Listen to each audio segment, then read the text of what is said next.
Quella di oggi è una occasione di crescita che il Policlinico e il Provveditorato agli Studi di Catania hanno offerto alla scuola e agli alunni delle classi quarte coinvolte per parlare di donazione.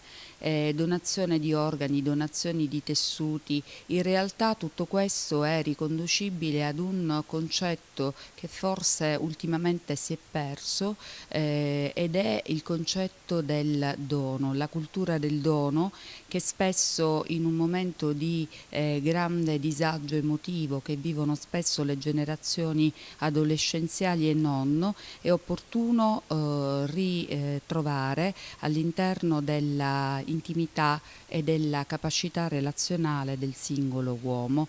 La scuola, la mia scuola in questo caso, ha colto questa occasione per parlare appunto di donazione, e la donazione è vita, grazie alla presenza del dottore Ilardi e della dottoressa Veraci, e mettere sicuramente gli alunni che già si apprestano al raggiungimento dell'età adulta o già hanno compiuto 18 anni in una condizione consapevole di scelta e di autodeterminazione. Donare sì, donare no e perché. Questo è importante per una consapevolezza autentica da parte dei nuovi cittadini del mondo.